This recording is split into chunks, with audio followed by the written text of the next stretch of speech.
নমস্কাৰ স্বাগতম জনাইছো HKN News 24 ৰ সমূহ দৰ্শকসকলক মই AN চৌধুৰী বন্ধুসকল পলগতে চাওক আজিৰ কেইটামান গুৰুত্বপূৰ্ণ খবৰ প্ৰথমটো খবৰ বিজেপি চৰকাৰৰ বিৰুদ্ধে ওলাই আহিছে মুছলমানৰ প্ৰতিবাদস্থলীত উত্তপ্ত পৰিস্থিতি আৰক্ষীক তীব্ৰ বাক বিতণ্ডা প্ৰতিবাদকাৰীৰ উচ্ছেদৰ বিৰুদ্ধে বিলাসীপাৰাত হাজাৰ হাজাৰ মুছলমানে সাব্যস্ত কৰিছে উত্তাল প্ৰতিবাদ মুছলমানৰ প্ৰতিবাদত উত্তপ্ত পৰিস্থিতি আৰক্ষী আৰু প্ৰতিবাদকাৰীৰ হতাহতি মুছলমানৰ প্ৰতিবাদস্থলীত উত্তপ্ত পৰিস্থিতি আৰক্ষীয়ে তীব্ৰ বাক বিতণ্ডা প্ৰতিবাদকাৰীৰ বিজেপি চৰকাৰৰ বিৰুদ্ধে ৰাজপথলৈ ওলাই আহিছে হাজাৰ হাজাৰ মুছলমান উচ্ছেদৰ বিৰুদ্ধে বিলাসীপাৰাত হাজাৰ হাজাৰ মুছলমানে সাব্যস্ত কৰিছে উত্তাল প্ৰতিবাদস্থলীৰ পৰা আৰক্ষীয়ে চুচুৰাই নিলে প্ৰতিবাদকাৰীক প্ৰতিবাদস্থলীত যোৱাৰ কথা আছিল বিধায়ক অখিল গগৈ যোৱাৰ পূৰ্বে প্ৰতিবাদস্থলীত সৃষ্টি হৈছে উত্তপ্ত পৰিস্থিতি মুছলমানৰ প্ৰতিবাদস্থলীত উত্তপ্ত পৰিস্থিতি পৰৱৰ্তী খবৰ শিৱসাগৰত ৮৮ কৰ্মীক আটক আৰক্ষীৰ শিৱসাগৰত ৮৮ মিলন গোটৰ সদস্যক আটক কৰি উঠাই লৈ গ'ল আৰক্ষীয়ে ৮৮ কৰ্মীক চুচুৰাই নিলে আৰক্ষীয়ে বন্দৰ আহ্বান জনোৱা ৮৮ মিলন গোটৰ সদস্যক আটক আৰক্ষীৰ শিৱসাগৰ বন্দৰ দাবী কৰা ৮৮ কৰ্মীক চুচুৰাই নিলে আৰক্ষীয়ে 12 ঘণ্টীয়া জিলা বন্ধ ঘোষণা কৰা ৮৮ মিলন গোটৰ সদস্যক আটক আৰক্ষীৰ ৮৮ এটা ফৈদে ঘোষণা কৰিছিল শিৱসাগৰ জিলা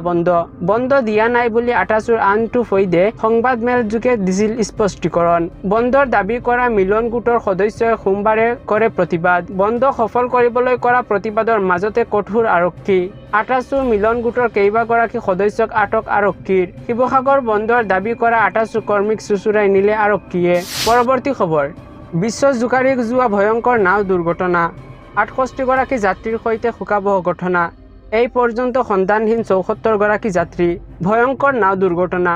৬৮ গৰাকী যাত্ৰীৰ কৰোণ মৃত্যু বিশ্ব জোকাৰি যোৱা ভয়ংকৰ নাও দুৰ্ঘটনাত ৬৮ গৰাকী যাত্ৰীৰ কৰোণ মৃত্যু এই পৰ্যন্ত সন্ধানহীন হৈ আছে ৭৪ গৰাকী যাত্ৰী ইয়েমেন উপকূলৱৰ্তী সমুদ্ৰত সংঘটিত হৈছে এক দুৰ্ঘটনা অভিয়ান উপকূলৰ কাষত ডুব যায় ইথিওপিয়াৰ যাত্ৰীবাহী নাওখন ৰেস্কিউ দলে উদ্ধাৰ কৰিছে ৬৮টাকৈ মৃতদেহ 12 গৰাকী যাত্ৰীক জীৱন্তে উদ্ধাৰ কৰিছে উদ্ধাৰকাৰী দলে ইথিওপিয়াৰ প্ৰব্ৰজনকাৰীৰে পৰিপূৰ্ণ আছিল নাওখন ইথিওপিয়াৰ পৰা ইয়েমেনলৈ আহি আছিল প্ৰব্ৰজনকাৰী নাওখন ইয়েমেন পোৱাৰ পূৰ্বে আৰৱ সাগৰত ডুব যায় নাওখন দৰ্শকসকল আৰু বহুতো গুৰুত্বপূৰ্ণ খবৰ আছে তাৰ আগতে আপোনালোকক জনাও যে যদি আপোনালোকে এতিয়ালৈকে এইটো ভিডিঅ'ত লাইক কৰা নাই তেন্তে এতিয়াই লাইক কৰি লওক আৰু এনেকুৱা ধৰণৰ নতুন ভিডিঅ' পাবলৈ চেনেলটো সাবস্ক্ৰাইব কৰি কাষত থকা বেল আইকনটো প্ৰেছ কৰিব যাতে যেতিয়াই মই যিবোৰ ভিডিঅ' আপলোড কৰোঁ তাৰ নটিফিকেশ্যন সকলোতকৈ আগত আপোনাৰ মোবাইলত যায় পৰৱৰ্তী খবৰ ৰাজ্যত পুনৰ সংঘটিত হৈছে এক শোকাবহ ঘটনা বলবমলৈ যোৱা দুজনকৈ লোকৰ সৈতে সংঘটিত হৈছে কৰোণ ঘটনা বলবমলৈ যোৱা দুখনকৈ বাহনক মহতিয়ালে অচিনাক্ত ৯০০ আছে ৰাজ্যত ভয়ংকৰ পথ দুৰ্ঘটনা বলবমলৈ গৈ প্ৰাণ হেৰুৱালে দুজনে মৰাণৰ খোৱাংগত ভয়ংকৰ পথ দুৰ্ঘটনা বলবমলৈ যোৱা দুখনকৈ বাহনক মহতিয়ালে অচিনাক্ত ৯০০ আছে দুৰ্ঘটনাটোত তিতাতে নিহত দুজন লোক নিহত খোৱাংগৰ ৰাহুল পাটৰ আৰু প্ৰণৱ দাস দুৰ্ঘটনাটোত গুৰুতৰভাৱে আহত আন ৫জন লোক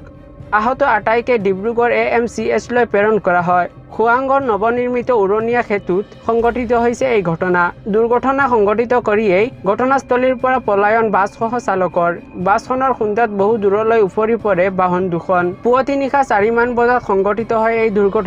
দুৰ্ঘটনা সংঘটিত কৰা বাছখনৰ সন্ধানত আৰক্ষীৰ অভিযান পৰৱৰ্তী খবৰ উচ্ছেদৰ সময়ত মানি চলা নাছিল নিয়ম ৰাজ্য চৰকাৰৰ কেইবাগৰাকী বিষয়াৰ বিৰুদ্ধে আদালতৰ নিৰ্দেশ অৱমাননাৰ অভিযোগ ৮ আগষ্টত আদালতত হাজিৰ হ'ব লাগিব উচ্ছেদত জড়িত থকা বিষয়া উচ্ছেদৰ সময়ত মানি চলা নাছিল নিয়ম